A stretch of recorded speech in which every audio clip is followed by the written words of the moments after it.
All right, Kansas City. Let me get this volume adjusted here. Looks like this microphone's all the way up. Hey, welcome. Good evening, good afternoon. This is the BFTAA and More show with your host, Louis George Walker, coming to you live from the KUAW Radio studios located in the W.E.B. Du Bois Learning Center. That's right, knowledge, understanding, and wisdom. That's the name of this radio station, KUAW.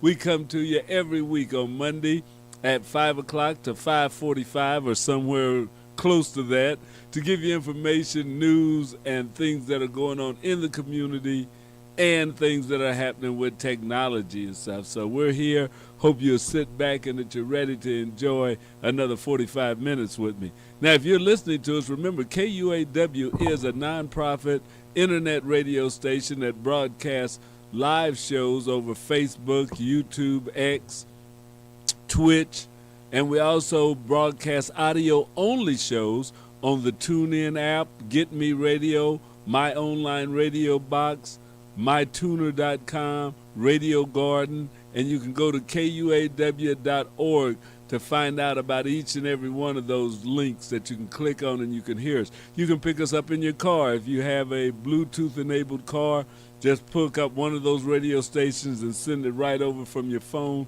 to your car radio, and there we are. KUAW Radio is a project of the Black Family Technology Awareness Association, BFTAA. That's right, Black Family Technology Awareness Association and the W.E.B. Du Bois Learning Center came together to form this station, KUAW, Knowledge, Understanding, and Wisdom. So we've been around here now for, I don't know, we've probably got about 10 years that we've been doing this. We had a FM broadcast for a while. We don't broadcast on our own FM, but we are sharing broadcasting right now with 100.5 KOJH, which is Kansas City's original jazz house, and that's located at 18th and Highland, the Mutual Musicians Foundation. But we're broadcasting with them. They broadcast some of our shows over 100.5 FM. You can pick that up if you're in the Kansas City area, especially if you're down around the historic Jazz District at 18th and Vine, where Charlie Bird Parker and Count Basie, Duke Ellington, and all of those people from the time, the high time of jazz, especially of bebop, were here and coming through Kansas City. And Kansas City was a spot from the 20s, 30s, 40s. Yeah, right down there on 18th and Vine. A lot of the old-timers still remember some of the clubs down there, but they're fading out fast. But that's it. I want to say happy Veterans Day to all the veterans, that served in this nation's armed forces, be it the Coast Guard, the Army, the Navy, the Marines, the Air Force, now even the Space Force. All of those, we want to say happy Veterans Day to you. And for all those veterans that served in foreign wars and overseas, we want to say a special happy Veterans Day for us. There's not many of the World War II veterans left, but we have a lot still from Korea, from Afghanistan, from Vietnam, that actually served in combat roles and stuff. And happy, we're glad that you're here, glad that you're listening, and thank you for your service. Yes, it's always great if you get a chance to go to Washington, D.C. to see the monuments for the different eras of soldiers that are out there. They have they have a Vietnam veterans monument. They have also the Korean War, and they have World War II veterans monuments. So they have monuments out there, a lot of interesting sites that you can see, and it'd be worth, if you're out that way. If you can't find a way for a vacation this summer, go to D.C. There's a lot of the nation's history right there. The Negro History Museum, or the Black History Museum, that is up there now. I had a chance to go through and tour it, and it's fantastic. You know, the Smithsonian has so many great museums in the D.C. area that you should go, if you get a chance, try and check some of that out. It's more than a day to try and see the stuff that's there and stuff. You might could spend 2 or 3 days before you really get a decent view of all the historical buildings in the D.C. and the D.C. area. So, yeah, check it out. It'll be worth your time, worth a good summer vacation out there.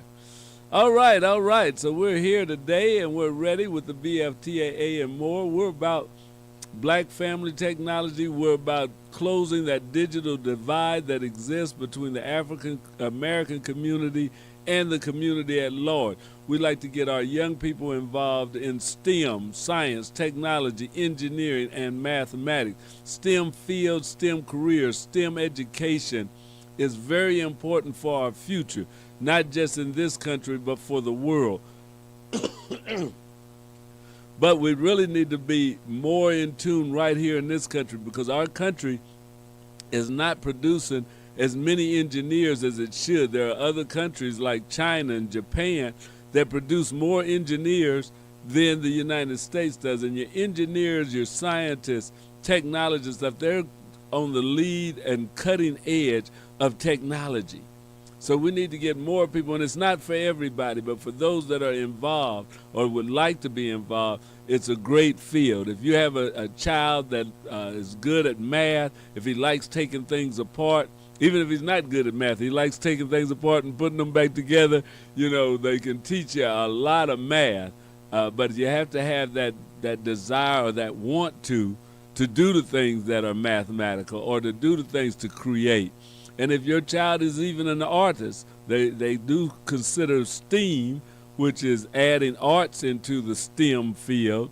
But that's a creative field, and people with creative minds can be used in those different endeavors at companies and stuff, because thinking outside of the box is important when you think about creating something new, when you think about innovation. That's what STEM, engineering, education, science, technology, all of that helps to open up your mind to different possibilities, to see things in a different way, that you can create something new that hasn't been created. So we want to definitely do that, and that's what we're about. Hey, since the last time I was here, we had an election. That's right, I was here last Monday before the election. Now it's after the election, and we have a return of a president, which hasn't been done, but I think they said one other time in history. So it was historic that somebody that won an election, then lost the election, and won again, has happened for the second time in all of the, 200 years of the United States, 200 plus years of the United States presidencies. So we elected President Trump back. Donald J. Trump is now is the incoming president of the United States. January the 6th, he will be the new president of the United States. So he is in power. He is coming into office. He's having meetings with foreign leaders and with the president and vice president now. So the election has happened. Now we're ready for another president. This is not something that is earth-shaking, but it is something that some people did. Every time there's an election, some people think their guy is going to win or their lady, and then it happens the other way. So there's always some people that are happy about an election and those people that are disappointed about an election. And this election was no different. There's many people that thought Kamala Harris was going to win and deserved to be president of the United States, the first female president, but she didn't. And that's something that we can think about. There's a lot of things that they say went wrong, but the United States so far has tried twice to have a female president, and both times the female president lost the election. So that's one thing that we need, and both times they lost to the same person. So we had two different women running for president, and both of them lost to the same person over a 12-year or 8-year period. So that's kind of interesting for coffee table talk too. But we'll have to look at that. Is the United States ready for a female president? And if they are, are there women that are of the caliber to be president, that can swing enough votes to become president. Nikki Haley was trying to get the nomination on the Republican side and did not make it through the primary. So on the Republicans, they've yet to put a woman up to even run, but they've had women that have ran in the primaries to be president. The Democrats have had 2 women that were up to the presidential level, even though Kamala Harris didn't go through the primary process. She was running for president of the United States. So we've had 3 serious women contenders, and none of them have got it so far. But that's okay. That's what it's about. That's what we do as the United States. So we're going to be under another Trump presidency. For some of you, you may have a hard time remembering what it was like before, and for some of you, you say, here we go again. But it's going to happen, and we can hang on for the ride. There's a lot of things that they're planning on doing now. Since this is about STEM, science, technology, engineering, and math, one of the things that had caught my eye was an article in Education Week that said, can Trump really dismantle the Department of Education? And this was written by Evie Bladd, November the 7th. It says, it's not impossible, but many of its functions would need to move elsewhere.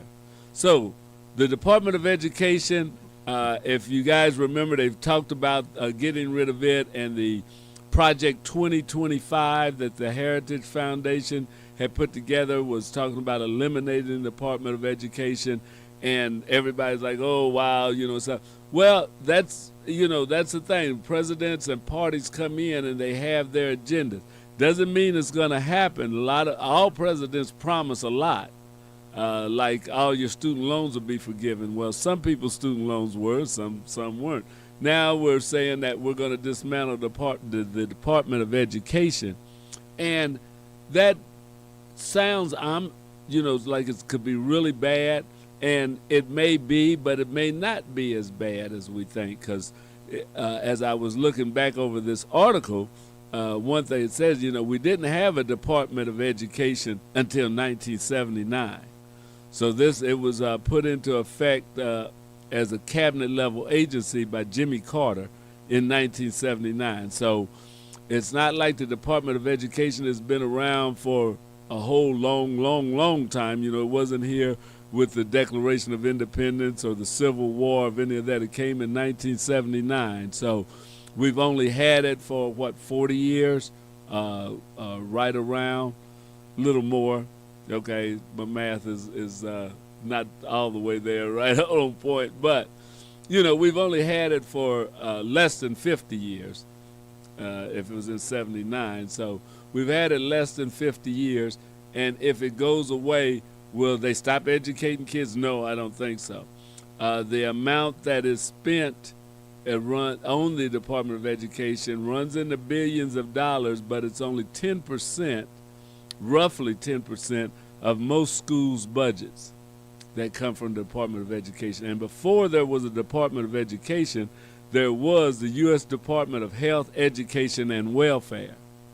So we had that department, which had been around, and they broke education off. And one reason they broke education off was that it seemed like we were falling behind, that we weren't putting enough emphasis on education. Now, one of the best chances for getting rid of it came in 1981 when former President Ronald Reagan's education secretary, Terrell Bell, drafted a 91-page memo. That's a heck of a memo. That's a book. He drafted a 91-page memo about converting at that time, 81, it was a new agency, hadn't only been around but for 2 years, to a small foundation that would conduct research and provide support, but would avoid direction and control. So that's what Ronald Reagan's education secretary wanted to do. And it faced resistance from Congress and later from Bell himself. So after Terrell Bell had wrote this 91-page draft before, he was even out of office, he decided, he believed that the federal government had a role in ensuring schools confronted the rising tide of mediocrity. So, we tried to close it down once, but it was brought back. Or not brought back, it was taken off the chopping block basically and stuff. In 81, Reagan signed the Education Consolidation and Improvement Act, which reduced federal regulations for Title I, a grant program that provides extra money for schools that enroll large amounts of students from low-income households. But his plans to end the education department failed. So see that there's always, not always, but there's been from the time that this department was formed, critics that thought it shouldn't be. So it happens, but then people get in and say, okay, this country still needs something. George Bush was in favor of it, and he was the one that kind of came up with that philosophy of no child left behind. So we have to look at the fact of educating our young people, and yeah, there's politics involved with it, and where the money goes and how much money comes in. Some think it should be given as a block grant, which wouldn't be dedicated to any one thing. You just give the states a bunch of money, say use it for education, we'll check on you later. Some like that it's going to low-income households that really need it. So there's a lot of pros and cons to this educational thing that we're in, but stay tuned and keep watching, because this is your tax dollars and these are your children and all of ours future with education. As we talk about STEM, as we talk about getting educated, that's one thing that we want to do. So we've got this department. Some would like to get rid of it, some would not. And it says, as the saying goes, she writes in there, all politics is local. And that's especially true for school districts, the most local form of local government. Schools are in a financially complicated position this year as they slim down their budgets to deal with declining enrollment and the end of federal COVID-19 aid. Superintendents and school boards are likely to fight against the reduction or elimination of federal funding streams that help them stay out of the red. And every member of Congress will likely hear from those influential community leaders as they weigh any proposal to do so. So Margaret Spelling, who has served on the U.S. Secretary of Education under Bush, told Education Week in August that that's something that is going to be some opposition to cutting, because it's not talking about just cutting it in the cities or one place. This would be something that would affect all over. So that's what we have to look at. It's not just that they're going to cut part of it. If they decide to get rid of the Department of Education and some of those funds, some things like Head Start or some things like a program that's in there may be taken over and moved to another department. So it's not all hand-wringing that all of this is going to go away, but it's something that you better keep your eye on.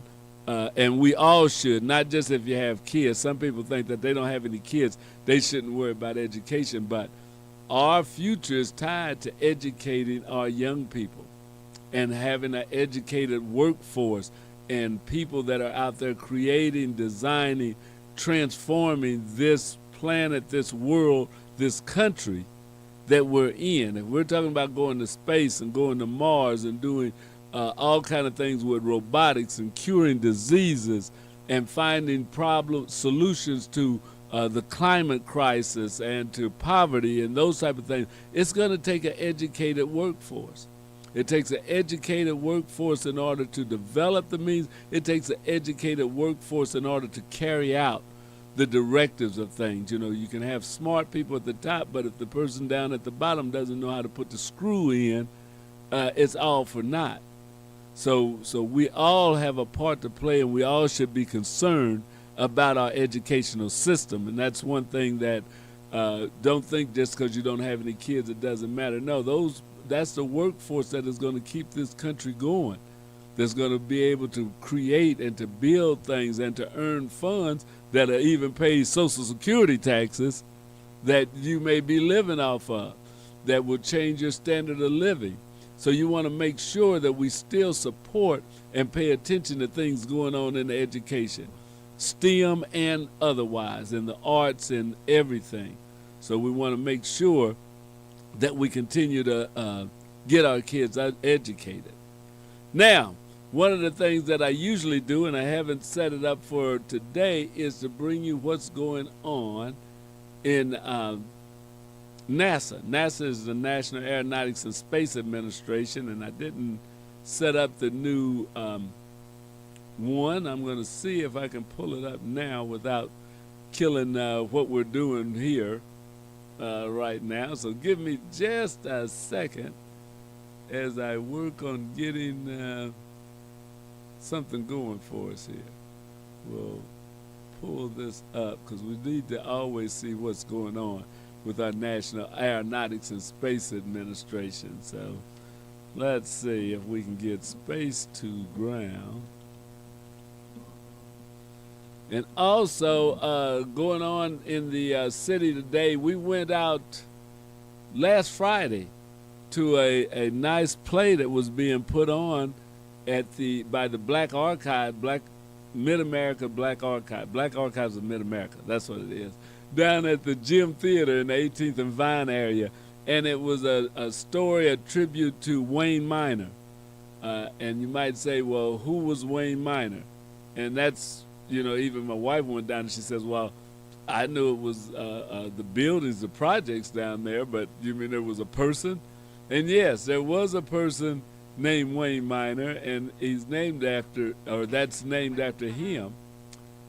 And the reason that it is that he died a hero in World War I. He was an African-American soldier back when they had very few African-American soldiers, and they considered it, and even into World War II, an experiment, which shows you how some people think that it was an experiment to see if African-American soldiers could fight in a war.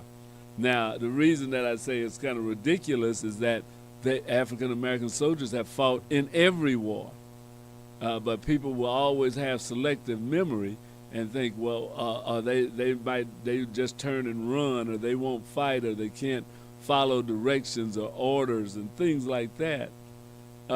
That's been something that we have had to combat from the very beginning of this country and all through. But African Americans fought in the Revolutionary War. We fought in wars before there was an America. We fought in the Civil War, the War of 1812, the Spanish-American War, World War I, World War II, Vietnam, Korea. This country has not had a war, the Indian Wars, that African Americans weren't in. But Wayne Minor, they were part of a troop or part of a battalion division that was all black. And at that time it was still segregated all the way till after World War II. The military had blacks and whites in different units. They didn't serve together. It was after World War II that President Harry Truman desegregated the military.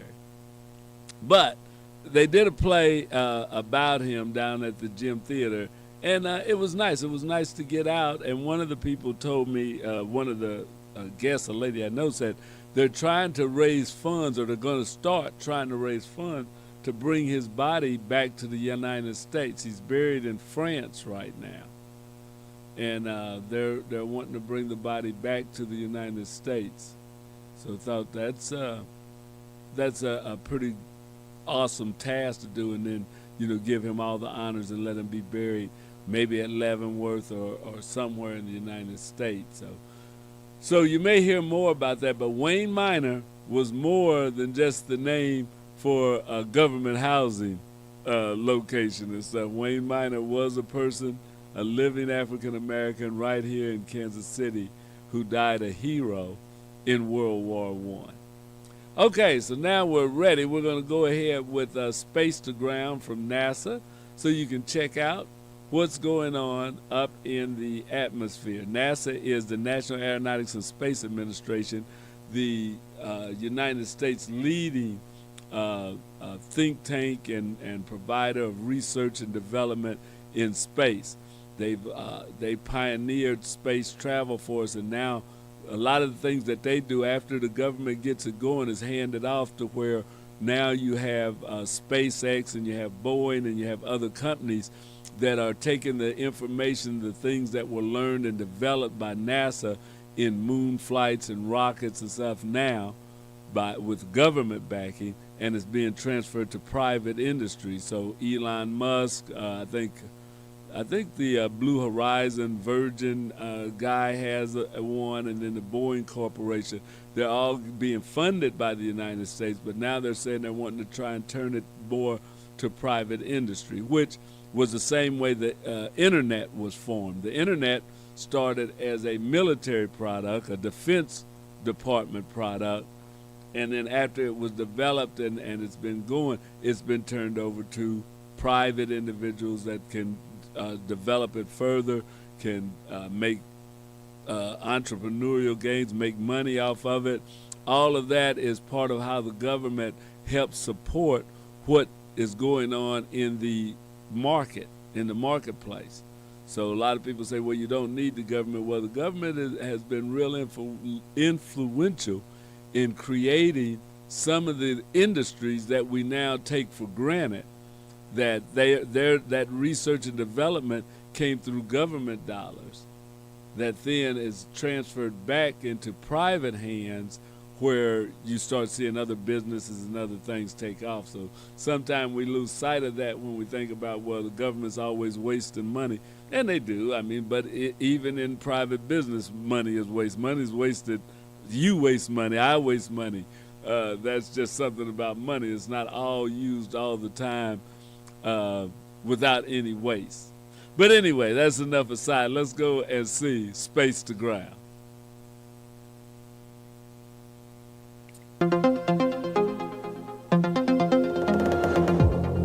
Welcome to Space to Ground. I'm Chelsea Bayarte.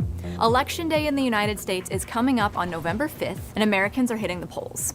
We know that absentee ballots allow people to vote when they're out of their home state, but what happens when you're 250 miles above the Earth during an election cycle? In 1997, astronaut David Wolf became the first American to vote in space while he was aboard the Mir space station, and astronauts have exercised their right to vote ever since. Today, all 4 American astronauts currently on the space station have indicated that they plan to vote in the 2024 presidential election. The process is quite simple. The astronaut fills out a federal postcard application to request an absentee ballot. Once approved, they are set up to vote in space.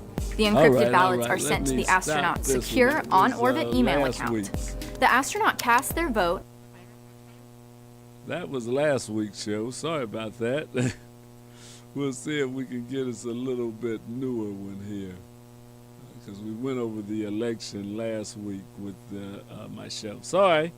Let's start this all over. Let's see if we can start it all over. We might can.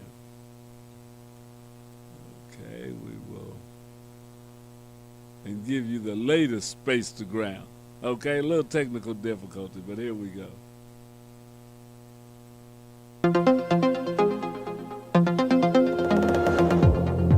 Welcome to Space to Ground. I'm Shaniqua Vereen. In an exciting display of precision and teamwork, Dragon Freedom undocked from the forward port of the Harmony module, making room for the anticipated Cargo Dragon resupply ship that launched Monday, November 4th. Freedom SpaceX, all hooks up. On November 3rd, the Crew 9 Dragon capsule carrying its 4 astronauts successfully undocked from the International Space Station at precisely 6:35 a.m. Eastern. Just under an hour later, they redocked, transitioning from the forward-facing port of Harmony to the space-facing Zenith port.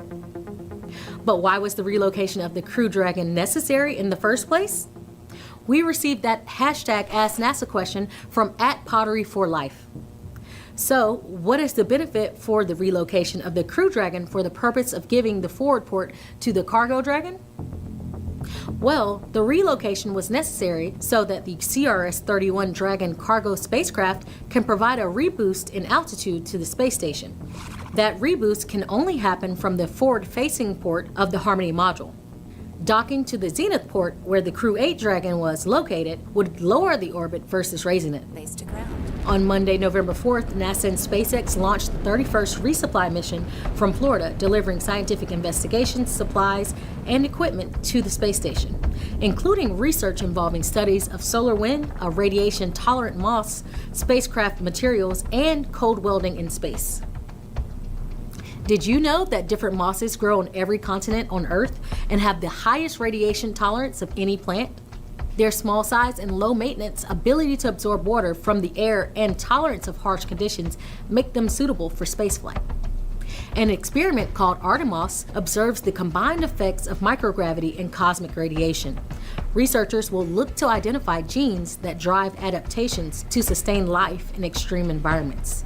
There's been little research on how these two factors together affect plant physiology and performance, and results could help identify biological systems suitable for use in bioregenerative life support systems on future missions. NASA chose the Antarctic moss because the continent receives high levels of radiation from the sun. Plants and other biological systems able to withstand the extreme conditions of space also could provide food and other necessities in harsh environments on Earth.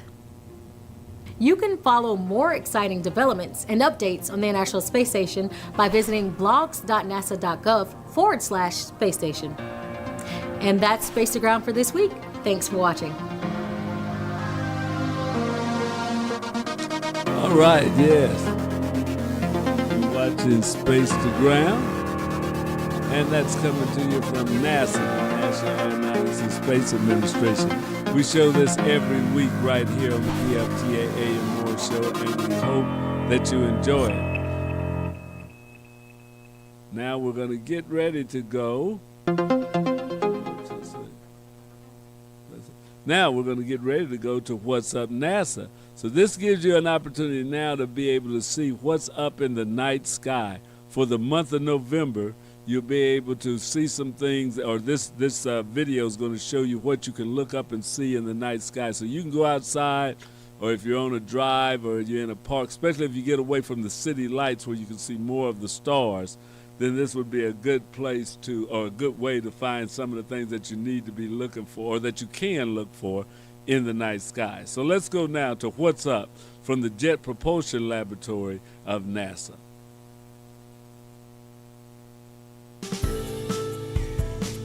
What's up for November? When to look for Saturn, Jupiter, and Mars this month? A NASA spacecraft swings by Venus on its way to the Sun. The tricky business of seeing the Moon hide a bright star. And stick around till the end for photos of highlights from last month's skies. Saturn is visible toward the south for most of the night. For observers in the Americas, it has a close meetup with the Moon on the 10th, when the pair will appear less than a degree apart just after dark, making for a great sight through binoculars. Check the sky again around midnight and you'll see the Moon has visibly shifted a couple of degrees west of Saturn, showing evidence of the Moon's orbital motion in just a few hours. Jupiter is rising in the east early in the night, together with the bright stars of the constellations Taurus and Orion, and working its way across the sky by dawn. By the end of November, it's rising just as the sky is getting dark. Mars follows behind Jupiter, rising about 3 hours after the giant planet. As in October, early risers will find the red planet high overhead in the morning sky before dawn. In the evening sky, Venus is low in the southwest following sunset throughout the month of November. It's blazing bright and unmistakable if you find a relatively unobstructed view. It appears much higher in the sky for those in the southern hemisphere who will also be able to easily observe Mercury after sunset this month. And on the 4th, a slim crescent moon will appear just below Venus for a beautiful pairing as the glow of sunset fades. Now, staying with Venus, one of NASA's intrepid solar system explorers is headed for a close encounter with this Earth-sized hothouse of a planet on November 6th. Parker Solar Probe studies our planet's nearest star, the Sun. Its mission is to trace the flow of energy that heats the Sun's outer atmosphere and accelerates the million-mile-per-hour stream of particles it emits. It makes its measurements from super close to the Sun, within the region where all the action happens. To do this, the spacecraft was designed to fly within just 4 million miles of the Sun's surface, which is 10 times closer than the orbit of the closest planet, Mercury. No other spacecraft has ever gotten this close to the Sun before. In the 6 years since its launch, the spacecraft has made a bunch of approaches to the Sun, using flybys of the planet Venus to shape its orbit. The November 6th flyby is the final such maneuver, intended to send the spacecraft toward its 3 closest ever solar approaches, starting on December 24th. During this last Venus flyby, the mission will capture images of the planet. Previous views returned by Parker showed that the spacecraft could actually see features on the Venusian surface through its dense cloud cover. So look out for Venus in the evening sky as the brilliant planet helps a craft from Earth to touch the face of the Sun. In the couple of hours before sunrise on November 27th, skywatchers in the eastern half of the US and Canada will have the chance to witness an occultation, an event where the moon passes in front of and temporarily hides a bright star, in this case, Spica. Observers in other parts of the world will see the moon pass extremely close to Spica, but won't see it cover up the star. This occultation is one of a series that began in June and will continue monthly through late next year. These happen as the moon's orbit slowly shifts northward and southward across the sky, and every so often its path crosses in front of Spica monthly for a time. But each occultation is only visible from a small portion of Earth. For example, while this November event favors North American viewers, South American observers will get their chance next April. For US skywatchers, this November occultation is the last good opportunity in this series to see the moon occult Spica until 2032, when a new series of monthly occultations will begin for locations across the globe. Now, if you miss this event, don't worry. The moon also passes in front of 3 other bright stars from time to time. This means that no matter where you're located, you'll have the opportunity before too long to witness the impressive sight of a bright star briefly disappearing behind the moon. Here are views of what some of the highlights we told you about in last month's video actually looked like.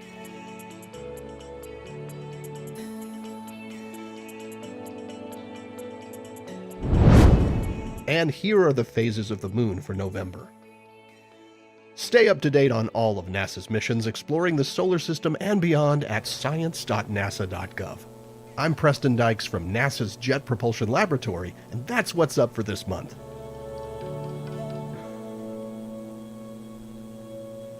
All right. Very interesting to see some of the things going on in the night sky. You know, it was something in that first video that it showed is that the spacecraft or the modules that go up to the International Space Station, that they can actually lift up or raise the altitude of the space station or lower it depending upon where they're connected to the space station. So they can actually push it back up into a higher orbit or bring it down from a high orbit. I didn't know that. That's pretty interesting because as orbits decay, if there wasn't a way to move it around up there, it would be crashing into the atmosphere and burning up probably a long time ago. But by being able to raise it back up, then the effects of the gravity, because it's not totally zero gravity, because the orbit of it could decay to where it would end up coming back to Earth. So it's not like it's floating away or staying in the same place. They have to push it back up or down. That's interesting because, you know, that thing's probably pretty big and it looked like just pushing it, but there's no resistance or wind to make it want to bend on the ends or something like that. But just kind of interesting fact that just came out that I didn't know about, that where they docked that crew vessel, or not the crew vessel, the supply vessel, and I guess it has enough power or left on or extra fuel that it can actually push the space station up into a higher orbit. Man, I tell you, this technology, that's why STEM is very important. That's why science is very important, to know how to do those things and to figure that type of operation out. I know, and I probably said it 1,000 times, but I really love the movie Hidden Figures, because that was a great showing of what we need to do, you know, with space or with people in space, and it was just really interesting, an interesting movie that we could get our own arms around. Now, there was another bit that I wanted to show you, but I don't have it up here.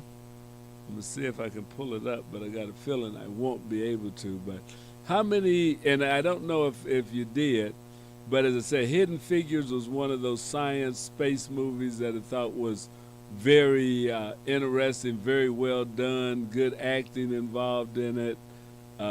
It was all around pretty good. And I thought, hey, this is a past, but it can inspire our young people to do even more. And that's something that movies can do is get you interested in learning or doing something that you hadn't done. So writers and the people that come up with some of these stories can really affect how we feel. There's a lot of people that see a movie or a picture. I know on Star Trek, Nicole Nichols that was on there was a black actress playing in Star Trek back in the 60s when you didn't see many blacks on television, but she inspired like Whoopi Goldberg to want to study to be more. She didn't go into space, but it was that seeing somebody that looks like you doing things. And a lot of people have gotten into science and technology and space and all of that from the movies that inspired them. They saw movies like Star Wars and Star Trek and all of that young kids will see that and say, man, I can do something like that. You can click. And that's always a good thing. There was a movie in I think that was the 80s. Might have been the 80s or the 90s, maybe right in there. And the movie was called Contact. And the good thing about that movie is it brought out a lot of things about what would happen when we do make, say, our first contact with aliens. And it was strange because the way that it was done, it basically was the aliens contacting us, not we contacting the aliens. And the aliens kind of let them know that we're just kind of watching, curious. This is the way things happen. We've been through this and all that. And when one of the stars, Dr. Ellie Arroway, or the star in the movie, was testifying before a committee, it says, if you could ask aliens one question, what would it be? So think about that. If you could ask aliens, if they contacted you, one question, what would that be? And the answer that she gave, it was, and I suppose the question I would ask is, how did you do it? How did you evolve? How did you survive this technological adolescence without destroying yourselves? See, and that's the thing. It's like we're going through a technology and we think it's really advanced, but we're just starting. We're just starting to see about going into space. We're just starting to think about going to Mars.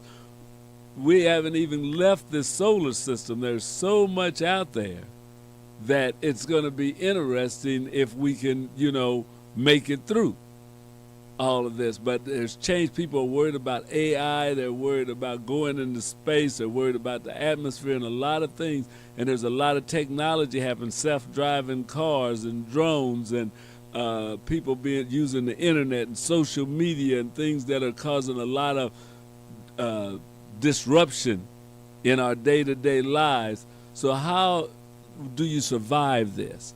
Because if the aliens are so advanced, they had to survive to get to that advanced stage, to be that. So are we going to be able to survive our technological adolescence right now? We're just children playing with nuclear bombs and playing with trying to create fusion generation and trying to travel to planets outside of our own.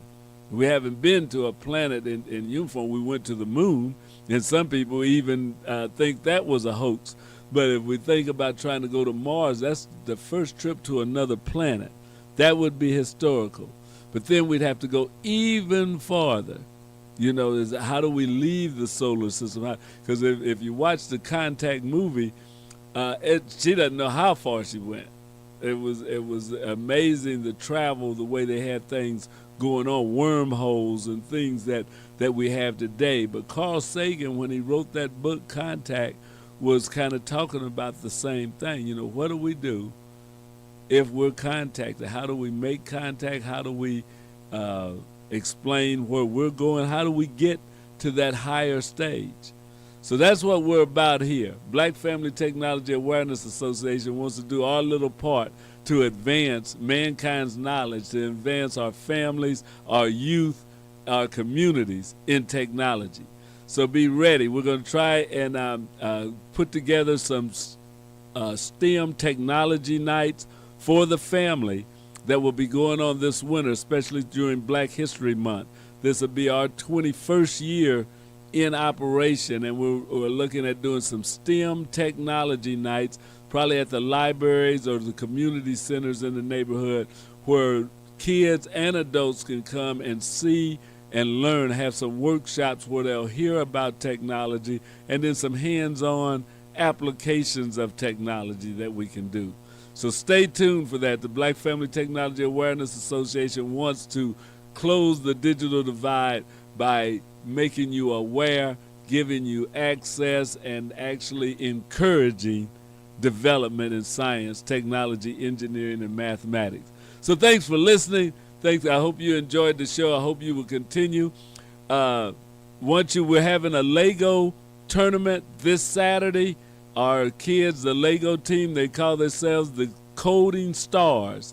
The Coding Stars, which are the Black Family Technology Awareness Association's Lego robotics team, will be at North Kansas City High School this Saturday competing in the Lego League competition. So if you can, come over there. I think it's open to the public after lunch, which is like 12 o'clock. Before then, it's just for the youth because they're going to be getting judged and displaying their projects and stuff. So come out, be sure and check them out, or just support us, pray for us and our young people, because they've been working. We've got a team of 6 young people that'll be going, and we'll be really glad to have them out there.